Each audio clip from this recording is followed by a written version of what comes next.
베드로전서 38번째 묵상입니다. 신약 성경 베드로전서 4장 17절부터 19절 말씀까지 봉독합니다.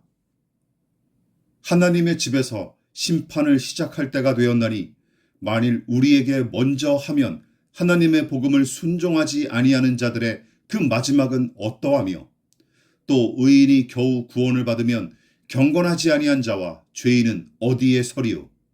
그러므로 하나님의 뜻대로 고난을 받은 자들은 또한 선을 행하는 가운데에 그 영혼을 미쁘신 창조주께 의탁할지어다. 하나님의 심판이라는 메시지는 그리스도인들에게조차 그다지 환영받지 못하는 주제입니다. 그래서 교회와 신자들은 구원하시고 회복하시는 하나님에 관해 침을 튀기면서까지 말하기는 하지만 하나님의 징계와 심판에 관해서는 얼버무리기 일쑤죠. 최근 기독교의 중요한 이슈 중 하나가 하나님 나라입니다.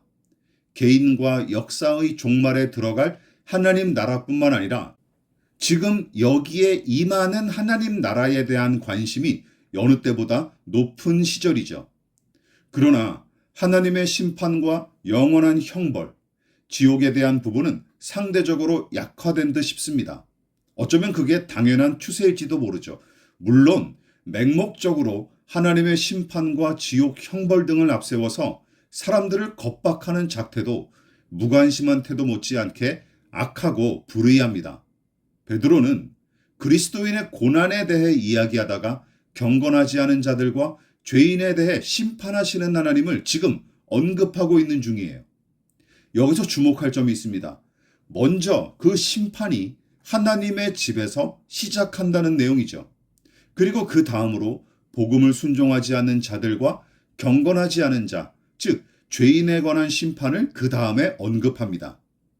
믿고 거듭난 그리스도인들은 은혜로 얻은 구원을 영원히 보장받은 사람들을 가리키죠. 그러나 그 사실을 확신했을지라도 그것이 성령께서 주시는 확신인지 아니면 그저 자기 확신에 불과한지 분간하는 일은 쉽지 않은 일입니다. 그리고 조심스럽게 판단해야 마땅하죠.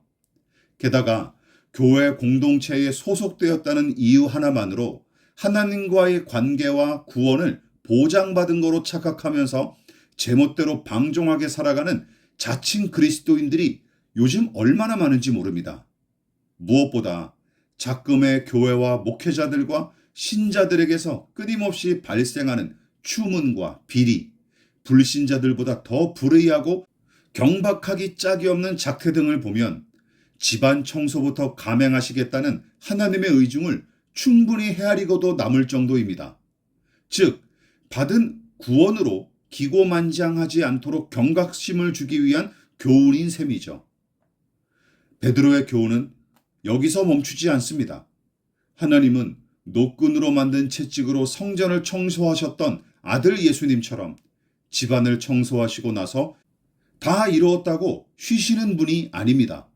하나님은 당신을 빙자하여 제멋대로 행하는 교회들과 신자들을 심판하실 뿐만 아니라 그 다음에는 세상을 향해 심판의 칼을 휘두르실 것입니다. 이처럼 예수님은 2000년 전 어린 양으로 이 땅에 오셨으나 다시 오실 때는 사자처럼 임하실 것입니다.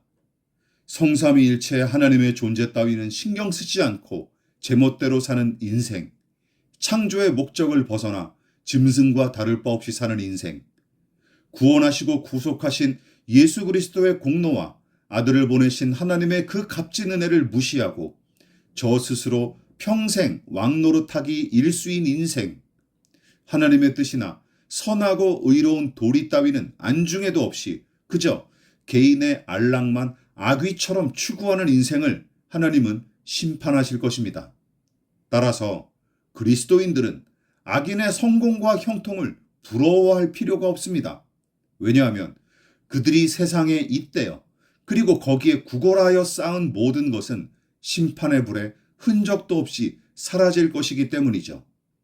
오직 하나님의 뜻과 그분께 신뢰하는 믿음만이 영원히 남아있을 것입니다.